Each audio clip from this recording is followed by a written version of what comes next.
আচ্ছা, আমরা তো প্রাইভেট আর পাবলিক কোম্পানির কথা হর হামেশাই শুনি, তাই না? কিন্তু এদের মধ্যে আসল পার্থক্যটা ঠিক কোথায়? চলুন আজ এই বিষয়টা একটু সহজ করে বোঝা যাক। দেখুন, গুগল, অ্যাপল বা ধরুন আমাদের দেশেরই বড় বড় যে ব্যবসা প্রতিষ্ঠানগুলো আছে, এরা সবাই তো কোম্পানি, কিন্তু এদের সবার গঠন কি এক?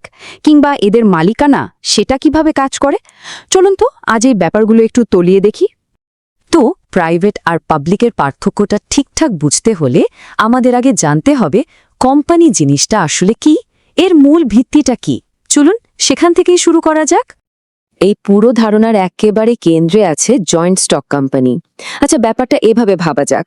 ধরুন একটা কোম্পানি হলো একটা বিশাল কেক, আর ওই কোম্পানির প্রতিটি শেয়ার হলো সেই কেকের এক একটা স্লাইস। এখন যার কাছে যত বেশি স্লাইস থাকবে, মানে যত বেশি শেয়ার থাকবে, ওই কেকের ওপর তার মালিকানাও কিন্তু ততটাই বেশি। আর ঠিক এভাবে হাজার হাজার, এমনকি লক্ষ লক্ষ মানুষও একটা বিরাট কোম্পানির অংশীদার হয়ে যেতে পারে। তাহলে আসল ব্যাপারটা কি দাঁড়ালো? আসল ব্যাপারটা হলো এই অংশীদারিত্বমূলক মালিকানা, মানে মালিকানাটা ভাগাভাগি করে নেওয়া। আর মনে রাখতে হবে, কোম্পানিটা প্রাইভেটই হোক বা পাবলিক, এই ভাগাভাগির ধারণাটাই কিন্তু এর একেবারে মূল ভিত্তি। বেশ, ভিত্তিটা তো বোঝা গেল। এবার চলুন দুটি পথের মধ্যে প্রথমটা নিয়ে কথা বলি, আর সেটা হলো প্রাইভেট কোম্পানি। এর গঠনটা জানেন তো, বেশ নিয়ন্ত্রিত হয়, আর এর মালিকানাও একটা নির্দিষ্ট গণ্ডির মধ্যেই সীমাবদ্ধ থাকে। এখানে যে বৈশিষ্ট্যগুলো দেখা যাচ্ছে তার সবগুলোর মূল সুর কিন্তু একটাই, আর সেটা হলো নিয়ন্ত্রণ, মানে সবকিছু নিজেদের কন্ট্রোলে রাখা। এখানে মালিকানাটা একটা নির্দিষ্ট গোষ্ঠীর হাতেই ধরে রাখার চেষ্টা করা হয়। অনেকটা জানেন তো, একটা পারিবারিক ব্যবসার মতো ব্যাপার, যেখানে মালিকানাটা শুধু পরিবারের লোকজনের বা খুব কাছের পরিচিতদের মধ্যেই সীমাবদ্ধ থাকে। আচ্ছা, প্রাইভেট কোম্পানির নিয়ন্ত্রিত জগতের পর এবার আসা যাক এমন একটা পথে যেটা ব্যবসার দরজা একদম সবার জন্য খুলে দেয়। হ্যাঁ, আমি পাবলিক কোম্পানির কথাই বলছি। এইখানে কিন্তু প্রাইভেট কোম্পানির ঠিক উল্টো ছবিটা দেখতে পাওয়া যায়। এর শেয়ারগুলো জানেন তো, স্টক মার্কেটে খোলাখুলি কেনাবেচা হয়। তার মানে কি? তার মানে হলো যে কেউ এর মালিক হতে পারে, যে কেউ এখানে বিনিয়োগ করতে পারে। এর মূল উদ্দেশ্যই হলো ব্যবসার অবাধ প্রসার আর সবকিছুর মধ্যে একটা স্বচ্ছতা নিয়ে আসা। তো এতক্ষণ আমরা আলাদা আলাদা করে দুটো ব্যাপারই জানলাম। চলুন এবার একটা কাজ করা যাক, দুটো কাঠামোকে একদম পাশাপাশি রেখে দেখি। আমার মনে হয় এই সরাসরি তুলনাটা পার্থক্যগুলোকে একেবারে পরিষ্কার করে দেবে। এই টেবিলটা দেখলেই কিন্তু পুরো ব্যাপারটা জলের মতো পরিষ্কার হয়ে যায়, তাই না?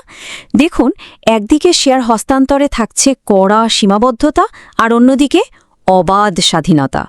একদিকে সদস্য সংখ্যার একটা সীমা বেঁধে দেওয়া আছে, আর অন্যদিকে সুযোগটা কিন্তু অসীম। একদিকে সাধারণ মানুষের জন্য দরজাটা প্রায় বন্ধ, অন্যদিকে সবার জন্য একেবারে খোলা। তো মূল বিষয়টা তাহলে কি দাঁড়ালো? নিয়ন্ত্রণ বনাম পুঁজি সংগ্রহের সুযোগ। সাধারণত দেখা যায় ছোট বা পারিবারিক ব্যবসার জন্য প্রাইভেট কোম্পানিটাই বেশি ভালো, আর বড় এবং খুব দ্রুত বাড়তে চায় এমন ব্যবসার জন্য পাবলিক কোম্পানি হলো আদর্শ। এই কথাটা কিন্তু খুব সত্যি। একটা কোম্পানির কাঠামোই তার ভাগ্যটা ঠিক করে দেয়। মানে এটা শুধু কিছু নিয়মকানুন বা কাগজপত্রের বিষয় নয়, এটা আসলে ঠিক করে দেয় ব্যবসাটার ভবিষ্যৎ কেমন হবে। ভাবুন তো, ব্যবসাটা কি একটা সুরক্ষিত দুর্গের মতো হবে যেখানে সবকিছু নিজেদের নিয়ন্ত্রণে থাকবে, নাকি এটা একটা খোলা বাজারের মতো হবে যেখানে বিকাশের সম্ভাবনা থাকবে অসীম? তাহলে শেষ প্রশ্নটা হলো, কোনটা সেরা, কঠোর নিয়ন্ত্রণ নাকি অবাধে বেড়ে ওঠার সুযোগ?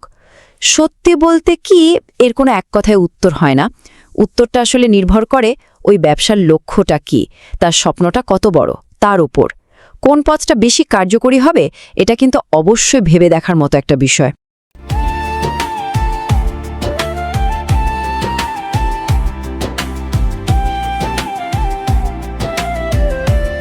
नमस्कार। क्या आप स्कूल में नौकरी ढूंढ रहे हैं लेकिन सही वैकेंसी की जानकारी आपको समय पर नहीं मिलती? और अगर आप एक स्कूल चला रहे हैं तो क्या आपको भी योग्य और भरोसेमंद स्टाफ ढूंढने में परेशानी होती है?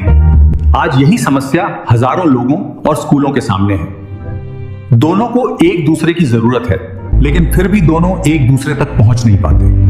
यही समस्या हमने देखी और इसी से जन्म हुआ schoolcareer.in का। ये एक ऐसा ऑनलाइन प्लेटफॉर्म है जहां स्कूल अपनी वैकेंसी पोस्ट कर सकते हैं और उम्मीदवार सीधे उन नौकरियों के लिए आवेदन कर सकते हैं। यहाँ केवल टीचर्स ही नहीं बल्कि स्कूल से जुड़े कई पदों के अवसर उपलब्ध हैं, जैसे office staff, computer operator, accountant, librarian और अन्य पद।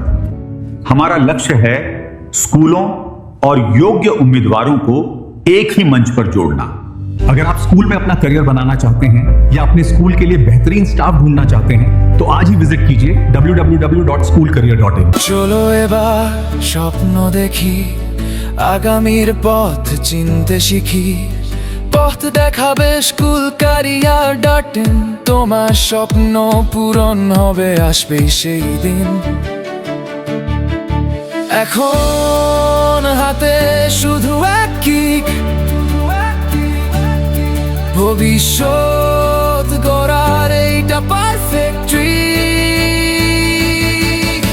যোগ্যতার পরিশ্রমের মেলবন্ধনে স্বপ্নগুলো সত্যি হবে আজ এই ক্ষণে। চাকরি খোঁজা এখনো হবে অনেক সহজ। স্কুল হোক বা অফিস, ক্যারিয়ার হোক জার্নি, প্রতিভার এই লড়াইতে আমরা তোমার সই। রেজিস্টার করো আজই এখানে, ভরসা রাখো মনে, নতুন দিগন্ত খুলবে দেখো ঠিক আগামীর ক্ষণে। চাকরি খোঁজে আর নয় কোনো বাধা, সব সুযোগ এবার হাতের মুঠোয় রাখা। যোগ্যতা তোমার, লড়াইটা আমাদের, সেরা কেরিয়ার গড়ার অঙ্গীকার সকলে। আজই শুরু করো তোমার নতুন পথ চলা। schoolcareer.in, তোমার উজ্জ্বল আগামী।